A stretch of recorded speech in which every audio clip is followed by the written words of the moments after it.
नमस्कार, मैं हूं आपके साथ अंकिता पाल। आप सभी का हमारे छत्तीसगढ़ में स्वागत है। रुक करते हैं खबरों की तरफ। खबर राजनांद गांव से है, जहां धान खरीदी के सीजन की शुरुआत होते ही किसानों की मुश्किलें और भी बढ़ गई हैं। सेवा सहकारी समिति कन्हारपुरी में एक बार समस्या का एक ऐसा अंबार है, किसान अपना धान तौलने से पहले ही परेशान होते जा रहे हैं। किसानों का आरोप है कि समिति ने इस बार बिल्कुल पुराने और फटे बोरे उपलब्ध कराए। इसकी स्थिति इतनी खराब है कि बोरे में धान भरते ही चीर पड़ जा रहा है। किसान बताते हैं कि इतने खराब बोरे पहले नहीं कभी मिले हैं और न ही इसमें धान आ रहा। किसानों को बार बार लाइन लगानी पड़ रही है, लेकिन काम ठीक से नहीं हो पा रहा है। किसानों ने यह भी बताया कि वे कई बार शिकायत कर चुके हैं, लेकिन समिति प्रबंधन और जिम्मेदार अफसर सुनने को तैयार नहीं है। किसानों का यह भी कहना है कि इस साल की खरीदी सबसे खराब चल रही है। वहीं मौके पर मौजूद किसानों की मांग है कि जल्द से जल्द नए बोरे उपलब्ध कराए जाएं और खरीदी प्रक्रिया को सुचारू किया जाए, वरना विरोध तेज किया जाएगा।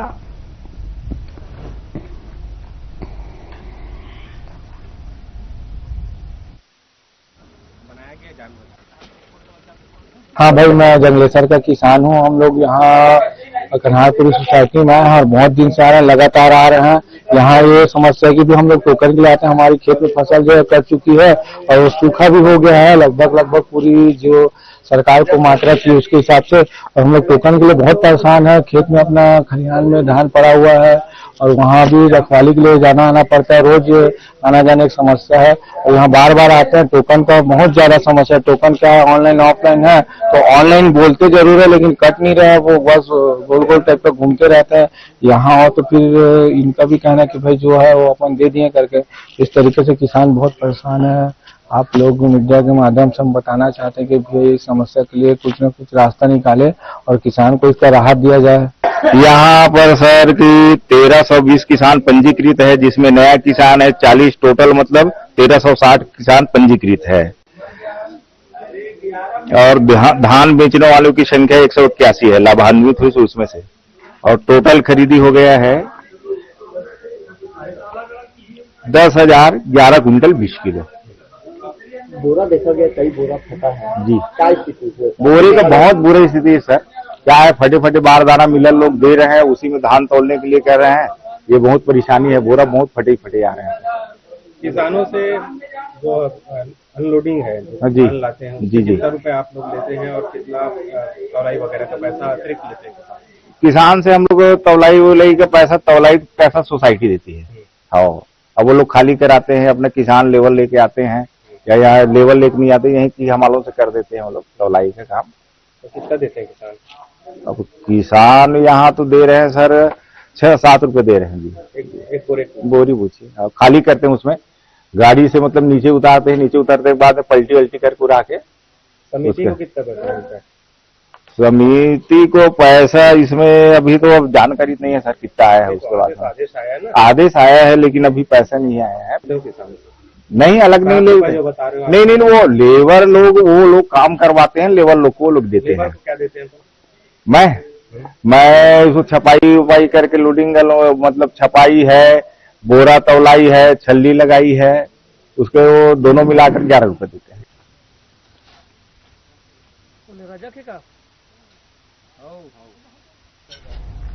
रायपुर में बीजेपी के प्रदेश प्रवक्ता डॉक्टर विजय शंकर मिश्रा ने प्रेस ब्रीफिंग में आरोप लगाया है कि कांग्रेस एसआईआर को लेकर प्रदेश में गलत माहौल बनाने की कोशिश कर रही है। उन्होंने ये भी कहा कि बीएलओ से हुई मारपीट की घटना निंदनीय है, पर कांग्रेस का ये कहना है कि एसआईआर बीजेपी करा रही है, पूरी तरीके से गलत है। डॉक्टर मिश्रा के अनुसार एसआईआर चुनाव आयोग की प्रक्रिया है, जिसमें बीजेपी और कांग्रेस दोनों समान रूप से शामिल हैं।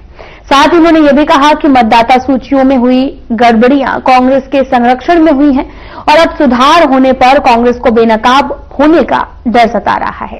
निर्वाचन आयोग से भाषा संबंधी दिक्कतें दूर करने की भी मांग की गई है। हो चुकी हैं। उसके बाद जो अन्य योजना है, सरकार के 2 साल अभी पूरे होने वाले हैं। सरकार में मोदी जी की गारंटी पे जितनी बातें थी लगभग पूरी कंप्लीट हो चुकी हैं। उसके बाद जो अन्य योजना है जो जनहित की हैं, उस पे लगातार विभागों के साथ माननीय मुख्यमंत्री जी चर्चा कर रहे हैं और जनता के हित में कई अच्छी योजनाएं ला रहे हैं और वो आपको माननीय मुख्यमंत्री जी 2 साल पूरे होने के बाद आपको वो फील्ड में दिखेगा कि नई योजनाएं आ रही हैं और कुछ नया क्रिएटिव वर्क भी दिखेगा। जो रजिस्ट्री का रेट बढ़ा है उसको ये समझने लायक है कि विषय है कि एक हर साल मार्केट का जो वैल्यूएशन है उसके अनुसार रेट बढ़ना ही चाहिए, लेकिन कांग्रेस सरकार अपने भ्रष्टाचार के लिए उसका जो रेट है 30% कम की। सरकार के 2 साल अभी पूरे होने वाले हैं। खाद्य सचिव रीना बाबा साहेब कंगाले लखौली धान उपार्जन केंद्र पहुंची, जहां तौल प्रक्रिया, नमी मापक यंत्र सहित अन्य व्यवस्थाओं का निरीक्षण किया गया। उन्होंने अधिकारियों को कोचियों पर कड़ी नजर रखने और सख्त कार्रवाई करने के निर्देश दिए। साथ ही सचिव ने गेट पास की समय पर एंट्री सुनिश्चित करने और छोटे किसानों के टोकन कटने में किसी भी प्रकार की परेशानी न आने देने की निर्देश दिए हैं।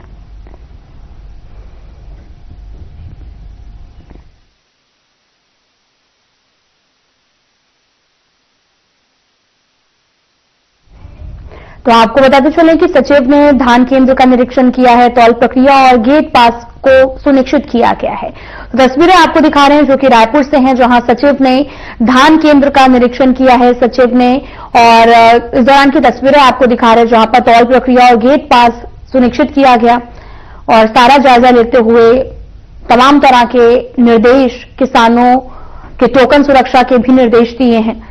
और तस्वीरें आपको दिखा रहे हैं जहां पर सचिव ने धान केंद्र का निरीक्षण किया है। तमाम तरह की परेशानियां किसानों को देखने को मिली थी और हाल ही में बोरे को लेकर भी काफी समस्याएं जो हैं वो देखने को मिल रही हैं, जिससे किसान काफी ज्यादा परेशान हैं। और इस दौरान सचिव केंद्र पर पहुंचे, निरीक्षण भी किया, तौल प्रक्रिया और गेट पास सुनिश्चित किया है ताकि कोई भी गड़बड़ी ना हो, जिसको लेकर किसानों के टोकन भी सुरक्षा के निर्देश दे दिए हैं।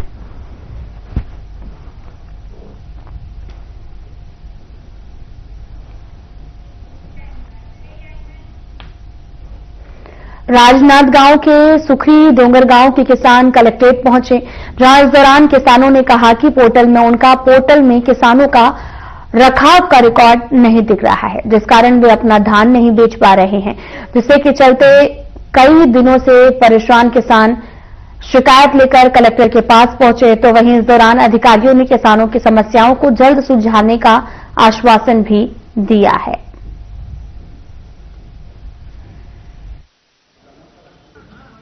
अगले सर, हम लोग जब टोकन काटना चाहा और देखे कि हमारा किसी का रकबा गायब है, किसी का रकबा 5 एकड़ जमीन होते हुए भी 0-0 दिखा रहे हैं, तो हमने समिति प्रबंधक के पास गया, हमने पटवारी के पास गया, तहसीलदार साहब के पास गया। तो किसानों का समस्या आज तक लगभग मान के चलो धान खरीदी को 15 दिन 17 दिन हो गए हैं और किसान लगातार भटक रहे हैं। उस स्थिति में आज कलेक्टर महोदय के पास आए हैं, फूड विभाग से भी मिले, उन्होंने भी कोशिश किए हैं, लेकिन उनके भी समझ से परे लगे। उन्होंने बोले कि चलो ऊपर बात करेंगे, तो हमने कलेक्टर महोदय को लेटर दिए हैं और कलेक्टर साहब को इनके अवगत कराए, तो बोले हैं कि आपके गांव में जाकर कैंप लगा करके समस्या का निराकरण करेंगे, आश्वासन दिए हुए हैं।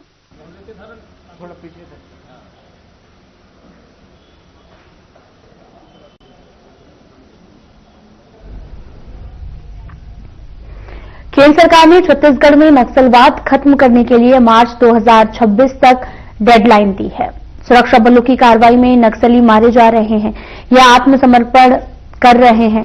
साथ ही एमएमसी जोन महाराष्ट्र, मध्य प्रदेश, छत्तीसगढ़ के नक्सली प्रवक्ता अनंत ने तीनों राज्य के मुख्यमंत्रियों को पत्र लिखकर फरवरी 2026 तक सशस्त्र संघर्ष बंद करने और समाज में लौटने का ऐलान किया है। उन्होंने इसे सम्मानजनक वापसी बताया है। साथ ही राजनांदगांव एसपी अंकिता शर्मा ने कहा कि अभियान जारी रहेगा और नक्सलियों से सरकारी पुनर्वास योजना का लाभ लेने की अपील की गई। क्षेत्र में 12 नक्सली सक्रिय हैं, आधे से ज्यादा आत्मसमर्पण की तैयारी में हैं।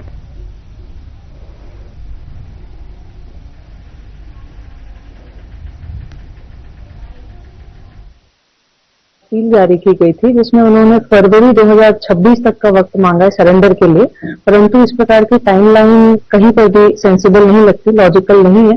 उन्हें अपनी समय सीमा को चेंज करना पड़ेगा, अन्यथा जो सर्चिंग अभियान है वह और सघनता और व्यापकता से जारी रहेगा।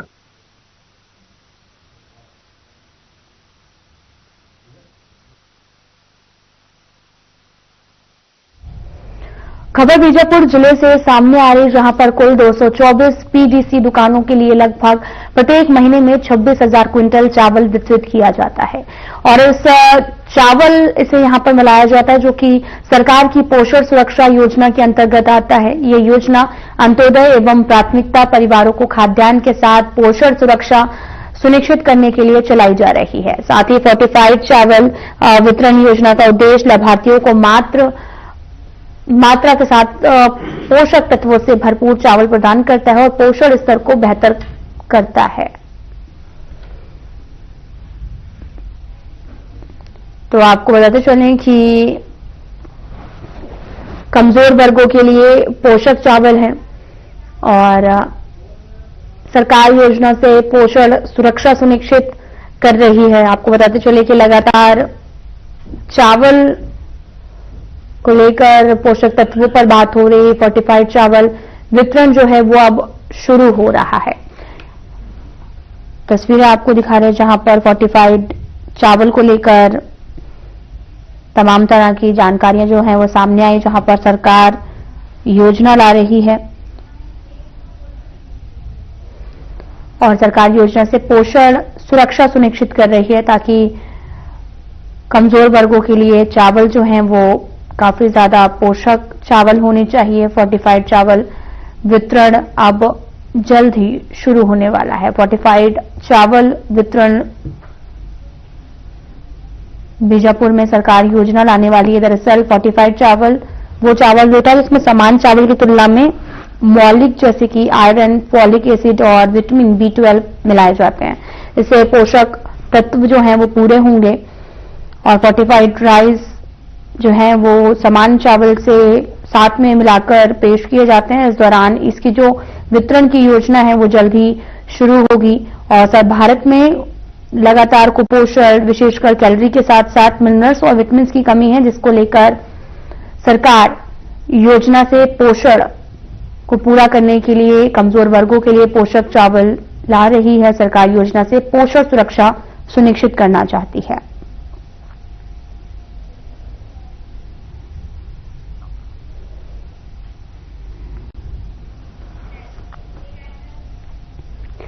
दुर्ग सिटी के हरिजन मोहल्ले में मंगलवार को एक भयानक विवाद हुआ। विवाद के दौरान 4 लड़कियों ने कुछ लोगों पर हमला कर दिया है।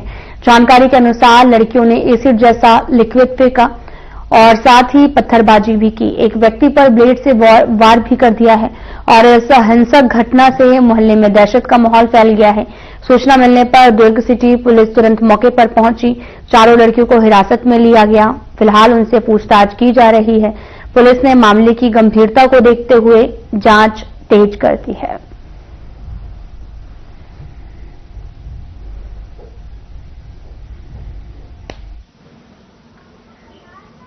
राष्ट्रीय सुरक्षा दिवस के लिए बुलाया गया था और जो लैपटॉप वगैरह, मोबाइल वगैरह भी वो ले गए थे और जो पूछताछ हुई उसको ऑपरेट किया गया।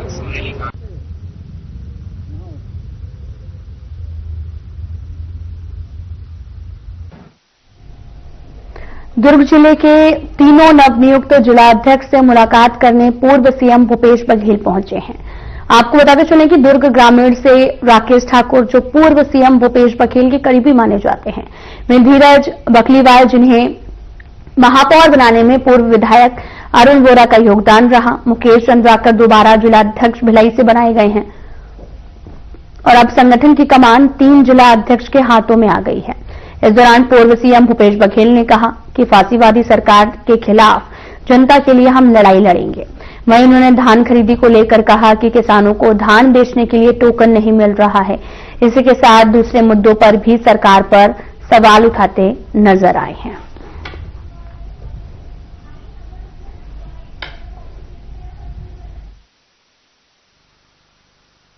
फिर उसके बाद ये फरमान जारी कर दिए कि 9 बजे आपको ट्रैक्टर लाना है फिर अभी जो टोकन है उससे लोग परेशान है, तो सारे परेशानी किसानों की भी है। अब उसके बाद अब इनको जो रेट बढ़ा दिए, रजिस्ट्री का रेट, मतलब 30 लाख की जमीन और 22 लाख के रजिस्ट्री फीस, तो ये आम जनता इसे त्रस्त है। जो मकान बनाना चाहता बना नहीं सकता, कोई जमीन खरीदना चाहता खरीद नहीं सकता, बेचना चाहेगा वो बेच नहीं सकता।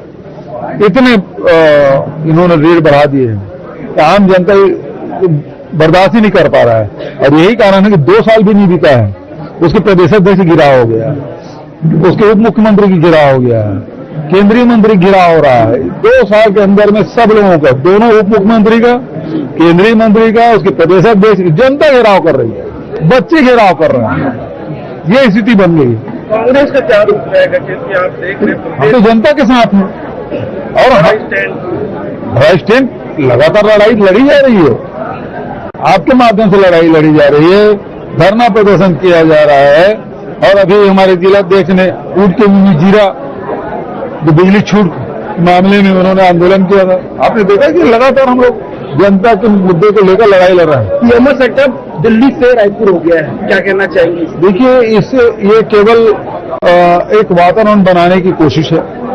छत्तीसगढ़ प्रधानमंत्री भी आ चुके हैं, इसके पहले गृह मंत्री जी तो आए दिन आते रहते हैं, है ना, हर महीने आते हैं। लेकिन छत्तीसगढ़ के इन्होंने दिया क्या है? कैसे प्रधानमंत्री जी हैं? छत्तीसगढ़ के हित में क्या? इनकी निगाह केवल छत्तीसगढ़ के जल जंगल जमीन और उसके नीचे जो खनिज है, बहुमूल्य खनिज है, उस पर इनकी निगाह है, इनके मित्रों को देने की योजना है, इसके अलावा कुछ नहीं। नक्सली लगातार समर्थन कर रहे हैं, फिर 1 जनवरी को समर्थन करने की बात कर रहे हैं, इसमें क्या करेंगे लोग? लगातार समर्थन वाले क्या? तो देखिए, हमारे सरकार में भी नक्सली, हम 600 गांव खाली कराए थे, लेकिन हम लोगों ने जो खाली कराया था तो वहां बस्तर के लोगों को लाभ हुआ था। वहां के एजुकेशन सिस्टम, वहां के रोजगार, वहां के हेल्थ सिस्टम, सबको हमने सुधारा था। लोगों का आय में वृद्धि हुई थी, लोग मजबूत हुए थे, गांव-गांव में ट्रैक्टर, मोटरसाइकिल, गाड़ियां, ये सब पहुंचा था, ठीक है ना। लेकिन ये जब खाली करा रहे हैं तो कौन जा रहे हैं? नक्सली बाहर आ रहे हैं और भूमाफिया अंदर जा रहे हैं। जो उद्योगपति है वो जा रहे हैं अंदर। बस्तर के लोगों को लाभ नहीं मिल रहा था, मिल रहा है अभी। हम लोगों ने किया था, वो बस्तर के लोगों को लाभ मिला। मैं आपको बता देना चाहता हूँ, 22/3/2025 को मेरी नियुक्ति हुई थी जिला अध्यक्ष के रूप में। आपने 8 महीने के कार्यकाल में आप मीडिया साथियों ने मेरे को दिखाया भी और आप लोग ने देखे भी है कि हमने जब मनरेगा का काम बंद हुआ तो जोंगा रापा लेके कलेक्ट्रेट परिषद गए और मनरेगा का मजदूरी मांगे, उस समय कुछ शुरू हुआ। उसके बाद हमने जब देखे यूरिया खाद जब किसानों को नहीं मिल रहा था तो हम लोग ने राजीव भवन कांग्रेस भवन से गाड़ा बैला रैली करके हम राजीव भवन से कलेक्ट्रेट पहुंचे। उसके बाद आज आया और अभी आपने देखे होंगे कि कुछ दिन पहले, 2 दिन 3 दिन पहले हमने ऊंट को जीरा खिलाया है, क्योंकि बिजली दर में जो इनने थोड़ा बहुत जो कटौती के ऊंट के मुंह में जीरा के समान है। तो ये आंदोलन निरंतर हमारा जारी रहेगा। मेरे ये सब बताने का रीजन ये है कि अभी जो हमने जो संघर्ष किया है ग्रामीण स्तर में, वो संघर्ष जो है वो टेलर भी नहीं है, अभी पिक्चर पूरी बाकी है। 3 साल में ये सरकार को खदेड़ के रहेंगे। यहाँ हम दुर्ग जिला सहित हम लोकसभा की बात बता रहे हैं कि 9 के 9 सीट हम लोग जीतेंगे। भारतीय जनता पार्टी की हर गलत नीतियों का हम विरोध यूनिक माध्यम से एक से एक तरीके से हम उसके जो भी गलत नीति है उसका विरोध करते रहेंगे। आगे हमारी संघर्ष बहुत ज्यादा है। 3 साल निरंतर हमारा 2023 तक और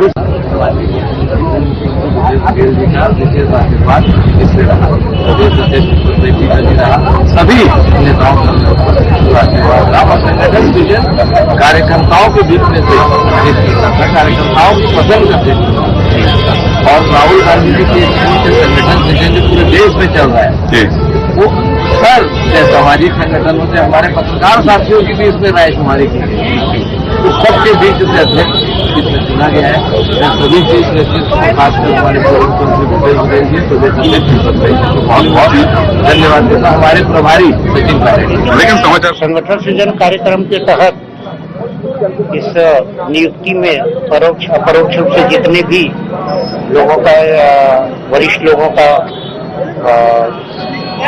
उसका सभी का मैं आभार प्रदर्शित करता हूँ। विशेष रूप से माननीय मुख्यमंत्री भूपेश बघेल जी और अपने दीपक वैद्य जी, वरिष्ठ नेता हमारे पूर्व गृह मंत्री सांबेश्वर जी साहू जी और सभी वरिष्ठ लोगों का मैं आभार व्यक्त करता हूँ।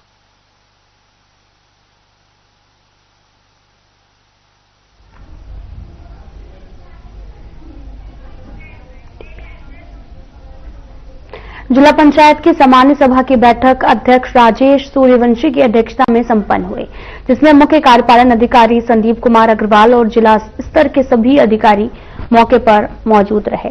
बैठक में कई विभागों द्वारा संचालित योजनाओं और कार्यों की गहन समीक्षा की गई, जिनमें खनिज, महिला एवं बाल विकास, सहकारी कृषि, लोक निर्माण और आदिवासी विभागों के कार्य शामिल थे।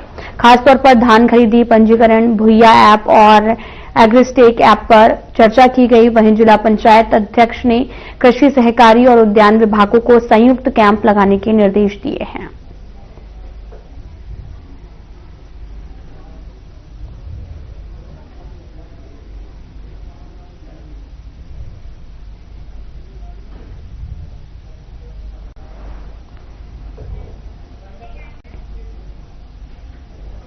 राजनांदगांव में इन दिनों आधार अपडेट कराने के लिए लोगों की भारी भीड़ देखी जा रही है। एसआईआर फॉर्म भरने की प्रक्रिया शुरू होने के कारण आधार में नाम, सरनेम, जन्मतिथि, अन्य विवरणों में भी सुधार कराना अनिवार्य हो गया है। लोग सुबह 7 बजे से ही पोस्ट ऑफिस और आधार केंद्रों के बाहर लंबी कतारों में खड़े नजर आते हैं। आधार केंद्रों के अधिकारियों के अनुसार सुधार के बिना एसआईआर फॉर्म नहीं भरा जा सकता, इसलिए भीड़ बढ़ी हुई है।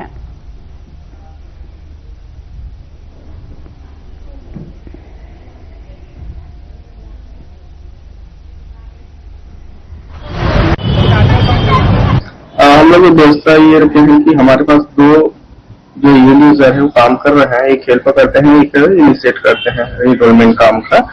यहाँ पर भीड़ जो जब ज्यादा आ रहे हैं तो उसको नियंत्रित करने के लिए हम लोग टोकन की व्यवस्था की है, ताकि जो पहले आ रहे हैं उनको पहले उनको लाइन पे मिल जाए।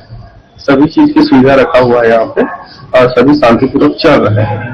एक काउंटर है तो थोड़ा दिक्कत होती है, उसको बढ़ाने के लिए कोई व्यवस्था एक्चुअली में सिस्टम यहाँ पे उपलब्ध नहीं है। आर अथॉरिटी को इसके बारे में बता दी थी कि भीड़ ज्यादा हो रही है, नियंत्रित करने के लिए और सिस्टम की जरूरत है, बट यहाँ पे सिस्टम उपलब्ध नहीं हो पा रहे हैं और बिना यूजर के तो चलता ही नहीं है सिस्टम। किसी को नहीं बैठा सकते हैं, जब तक इसका ऑथराइज ना हो तब तक दूसरे को नहीं बैठा सकते। दिन भर में कितने का? दिन भर में हम लोग 35 से 40 के आसपास हो पाता है। वो सिस्टम के ऊपर डिपेंड करता है कि अच्छा चल गया तो 40 तक हो जाता है, नहीं चल रहा है तो 20 में भी हो जाता है। Tikeshwar Sinha, postmaster, Rajnandgaon.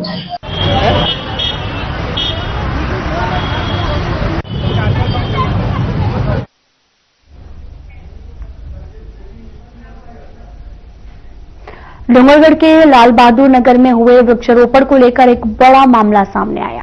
नगर पंचायत के प्रतिनिधि सीधे कलेक्टर कार्यालय पहुंचे, जहां उन्होंने वाहन शाखा के सीएमओ के खिलाफ लिखित शिकायत दर्ज कराई। शिकायतकर्ताओं का आरोप है कि बिना किसी आदेश और बिना पूर्व जानकारी से उस जगह बनाई गई बाउंड्री वॉल को तोड़ दिया गया है और जिसके अंदर 10,95,000 रुपए की लागत से वृक्षारोपण कराया गया था।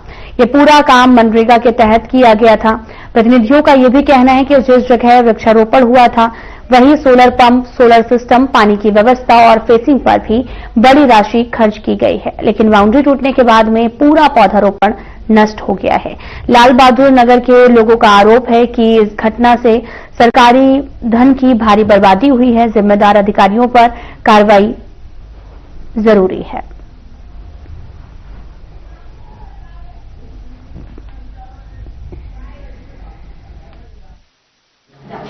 हम लोग लाल बहादुर नगर पंचायत से आए हैं। 25 तारीख को शिकायत किया गया था कि वहां पर सीएमओ द्वारा वृक्षारोपण को बिना किसी प्रशासनिक आदेश के, बिना किसी पार्षदों की जानकारी के वो अपनी मर्जी से उसको तोड़वा दिया है, जिससे वहां पर लगे सारे वृक्ष पूरी तरह से नष्ट हो गए हैं, क्योंकि वहां पर बाउंड्री आज तोड़ने से मवेशियों का आना जाना रहा, ये नुकसान का कारण हुआ। आज हम लोग पुनः कलेक्टर महोदय जी से हमारे साथ पूरे नगर के वासी आए हैं और पार्षद जी यहाँ पर उपस्थित हैं। हम सबकी मांग है कि उस पर्यावरण से संबंधित ऐसे गंभीर विषय पर त्वरित कार्रवाई हो और जो भी दोषी हो उनके ऊपर शीघ्र कार्रवाई चाहते हैं। कितना खर्च किया था उसने? 10,95,000 की लागत से वो महात्मा गांधी रोजगार गारंटी योजना के तहत बना था। उसमें पानी की व्यवस्था के लिए भी सारा इंतजाम किया गया था, hand pump, solar pump, pump house, सारे चीज से। इन लोगों की लापरवाही के कारण आज वहाँ पर कुछ नहीं है और उसको तोड़वा कर कहीं अन्यत्र ले गए हैं, वहाँ की बाउंड्री और तार को।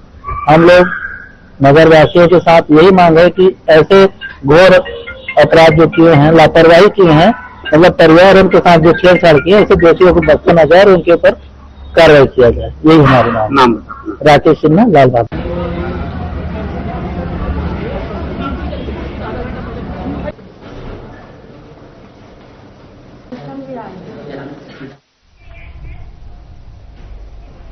फिलहाल वीडियो में इतना ही। नमस्कार।